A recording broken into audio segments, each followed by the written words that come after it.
ചവ്വരിയും പാലും ഉണ്ടെങ്കിൽ ഈസിയായിട്ട് നമുക്ക് തയ്യാറാക്കിയെടുക്കാൻ പറ്റിയ നല്ല സോഫ്റ്റ് ആയിട്ടുള്ള ഒരു പലഹാരത്തിൻ്റെ റെസിപ്പി നോക്കാം. ആദ്യം ഞാനിവിടെ 1/2 കപ്പ് ചവ്വരി എടുത്തിട്ടുണ്ട്. അതൊരു മിക്സിയുടെ ജാറിലേക്ക് ഇട്ട് ഒന്ന് പൊടിച്ചിട്ടെടുക്കണം.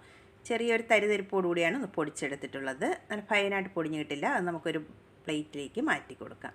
ഇനി അതേ മിക്സിയുടെ ജാറിലേക്ക് ഒരു 1/4 കപ്പ് തേങ്ങ ചിരകിയതും കൂടെ ചേർത്ത് കൊടുക്കാം. ഇതും കൂടെ ഒന്ന് ക്രഷ് ചെയ്തിട്ട് എടുക്കാം. ഒരുപാടിട്ടങ്ങ് അരച്ചെടുക്കണ്ട. അത് നമുക്ക് മാറ്റി വയ്ക്കാം. അടുത്തതായി ഒരു പാൻ സ്റ്റൗവിലേക്ക് വെച്ചതിന് ശേഷം അതിലേക്ക് 1 ടീസ്പൂൺ നെയ്യ് ചേർത്ത് കൊടുക്കാം. നെയ്യ് നന്നായിട്ട് ഇനി ചൂടായി വന്നതിന് ശേഷം നമ്മൾ പൊടിച്ച് വെച്ചിട്ടുള്ള ചവ്വരി അതിലേക്ക് ചേർത്ത് 1-2 മിനിറ്റ് ഒരു ലോ ഫ്ലെയിമിൽ വെച്ചിട്ട് ഇതൊന്ന് വറുത്തിട്ടെടുക്കണം. ഒരുപാട് കളറൊന്നും ചേഞ്ച് ആക്കി എടുക്കണ്ട. ജസ്റ്റ് ഒരു 2 മിനിറ്റ് ഒന്ന് വറുത്തെടുത്താൽ മതിയാകും.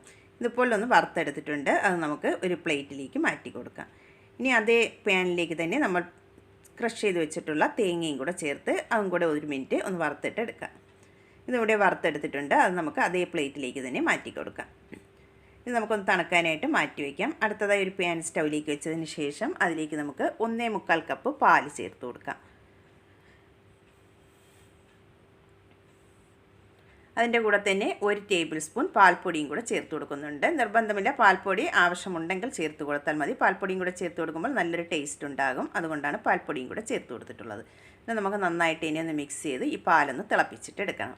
ഇതിപ്പോൾ പാലിവിടെ നന്നായിട്ട് ഇനി ഒന്ന് തിളച്ച് വന്നിട്ടുണ്ട്. ഇനി നമുക്ക് ഫ്ലെയിം നന്നായിട്ട് ഇനി ഒന്ന് കുറച്ച് വെച്ചതിന് ശേഷം അതിലേക്ക് മധുരത്തിന് ആവശ്യമായിട്ടുള്ള പഞ്ചസാര ചേർത്ത് കൊടുക്കാം. ഞാനിവിടെ 1/3 കപ്പാണ് പഞ്ചസാര ചേർത്ത് കൊടുക്കുന്നത്. മധുരം നിങ്ങളുടെ ആവശ്യാനുസരണം ചേർത്ത് കൊടുക്കാവുന്നതാണ്.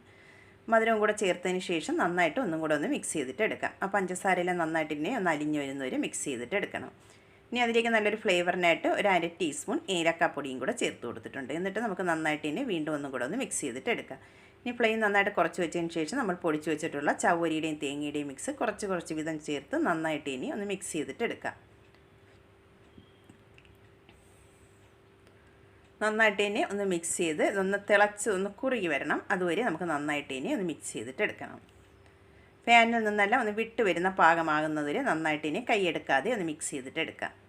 ഈ സമയമാകുമ്പോൾ നമുക്കിതിലേക്ക് ഒരു 1/2 ടീസ്പൂൺ നെയ്യും കൂടെ ചേർത്ത് കൊടുക്കാം. എന്നിട്ട് വീണ്ടും നന്നായിട്ട് ഇനി ഒന്ന് മിക്സ് ചെയ്തിട്ട് എടുക്കാം.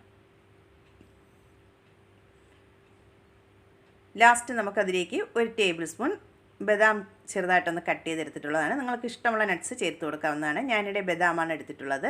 അതും കൂടെ ചേർത്തതിന് ശേഷം നന്നായിട്ട് ഇനി വീണ്ടും മിക്സ് ചെയ്ത് കൊടുക്കണം. ഇതിപ്പോൾ പാനിൽ നിന്നെല്ലാം ഒന്ന് വിട്ട് വരുന്ന പാകമായിട്ടുണ്ട്. ഇത്രയും മതിയാകും. ഇനി നമുക്ക് സെറ്റ് ചെയ്യുന്ന പ്ലേറ്റിലേക്ക് മാറ്റി കൊടുക്കാം.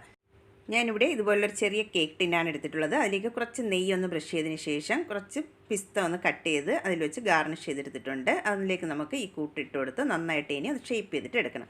നന്നായിട്ട് തണുത്തതിന് ശേഷം നമുക്ക് പ്ലേറ്റ്